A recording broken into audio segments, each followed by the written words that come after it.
ரஜினிகாந்த் அவர்களுடைய வேட்டையன் திரைப்படம் குறித்து ஒரு சூப்பரான அப்டேட்டோட தான் நம்ம இந்த வீடியோவில் வந்து ஆரம்பிக்க போகிறோம். ஃபுல் அண்ட் ஃபுல்லாக அதை பற்றி தான் வந்து பேச போகிறோம். ஸோ சூப்பர் அப்டேட் வந்து கிடச்சிருக்குன்னு சொல்லலாம். வீடியோ கடைசி வர பாருங்கள், லைக் பண்ணி ஷேர் பண்ணி சப்ஸ்கிரைப் பண்ணி சேனலுக்கு வந்து சப்போர்ட் பண்ணி. வேட்டையன் டிஷர்ட் வந்து அவைலபிளாக இருக்குது. டிஸ்கிரிப்ஷன்லேயும் ஃபஸ்ட்டு கமெண்ட்லேயும் லிங்க் கொடுத்துருக்கேன், போய் செக் பண்ணி பாருங்கள். பிடிச்ச கலர் பிடிச்ச டிசைன் இருந்துச்சுன்னா வாங்கி வேட்டையன் FTFS கொண்டாடலாம். ரீசெண்டாக ஆடியோ லான்ச்சு, டீசர் இதெல்லாம் வந்து வெறித்தனமாக வெளியாகி படத்திற்கான அந்த ஹைப்பை வந்து எங்கேயோ கொண்டு போயிடுச்சுன்னு சொல்லலாம். மனசிலாய பாட்டு ரிலீஸ் ஆகியே வந்து பல மடங்கு படத்துக்கான ஹைப் வந்து ஏறின நிலையில் பார்த்தீங்கன்னா அதுக்கடுத்து ஹண்டர் வந்தார்னு சொல்லிட்டு இன்னொரு பாட்டு, அது இன்னுமே சரி படத்துடைய அந்த பலத்தை வந்து கூட்டுச்சு. அதுவும் இல்லாமல் ஆடியோ லான்ச்சில் உள்ள ஹைப்பை டீசர்லாம் வந்து பங்கமாக வந்து இருந்துச்சுன்னு சொல்லலாம். சப்டில்லா TJ ஞானவேல் அவர்கள் அந்த ஜெய்பீம் திரைப்படத்தை வந்து நிறைய பேர் பார்த்தீங்கன்னா OTTயில் ரிலீஸ் ஆகிடுச்சு, தியேட்டரில் வந்து அது அப்படி கொண்டாடி இருக்கணும் அப்படி இப்படின்னு சொல்லிட்டு இருந்தாங்க பார்த்தீங்களா. அதே கதைக்களம் கொண்ட ஒரு படமாக தான் வந்து இந்த வேட்டையன் திரைப்படமாக அமைஞ்சிருக்கு. அப்படிங்கிறதுனால பார்த்தீங்கன்னா ஒரு பெரிய ஒரு ஹைப் வந்து இந்த படத்துக்கு வந்து ஜென்ரேட் ஆயிருக்கு அப்படிங்கிறத நம்ம வந்து டீட்டெயிலாக நம்ம சொல்லலாம்.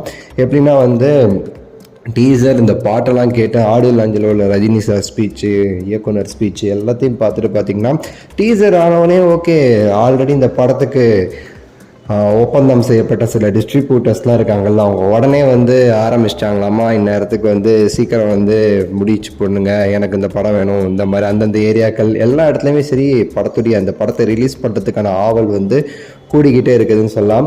அது மட்டும் இல்லாமல் வேட்டையன் வந்து சிங்கிள் அலோன் ஃபில்மாக வந்து ரிலீஸ் ஆகுது. கங்குவா வேற தள்ளி போயிடுச்சுங்கனால இது ஒரு படம் தான் அன்றைக்கி வந்து ஃபுல் அண்ட் ஃபுல் தமிழ்நாட்டோட எல்லா தட்டிலும் இந்த ஒரு படம் தான் வந்து அப்படி வந்து பயங்கரமாக வந்து ரிலீஸ் ஆக போகுது அப்படிங்கிறதுல மாற்றுக்கருத்து இல்லை. அப்படிங்கிறதுனால படத்துடைய கலெக்ஷனுமே பெரிய அளவுக்கு வந்து எதிர்பார்க்கப்படுது.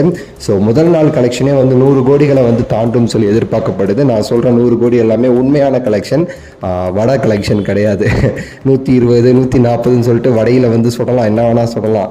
10,000 ஸ்க்ரீன் ரிலீஸ் ஆன ஜவானு அந்த படமே வந்து அவ்வளோதான் கலெக்ஷன் பண்ணியிருக்கோம். இவனுங்க ஒரு தமிழ்நாட்டை தாண்டினா யாருன்னே தெரியாத ஆட்கள்லாம் வந்து 4000 3000 ஸ்க்ரீன் ரிலீஸ் பண்ணிவிட்டு 150 கோடி 120 கோடின்னு சொல்லி போட்டுட்டு வந்து வட சுடுற கேங்கு நம்ம கிடையாது. ரஜினி சாரோட படம் எப்படின்னு சொல்லி உங்களுக்கு தெரியும். அதுக்கு எடுத்துக்காட்டே வந்து கபாலி அண்ட் 2.1 தான். ஸோ அந்த மாதிரி இந்த படத்துக்கு வந்து ஒரு 100 கோடி கலெக்ஷன் கிடைக்கிற அளவுக்கு ஒரு பெரிய எக்ஸ்பெக்டேஷன்ஸ். அதுக்கு காரணம் என்ன அப்படின்னா அந்த கேரக்டர் ஸ்டார் ஃபஹத் ஃபாசில் மலையாளம் ஃபுல்லாக வந்து கவர் ஆகுது.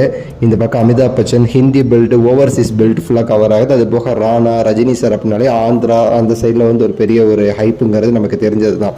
ஒரு பெரிய எதிர்பார்ப்பு இருக்குது. பார்க்கலாம், அவங்க கருத்தை சொல்லுங்கள், லைக் பண்ணுங்கள், ஷேர் பண்ணுங்கள், சப்ஸ்கிரைப் பண்ணுங்கள். அடுத்த வீடியோவில் சந்திக்கின்றேன். நன்றி, வணக்கம், மகிழ்ச்சி.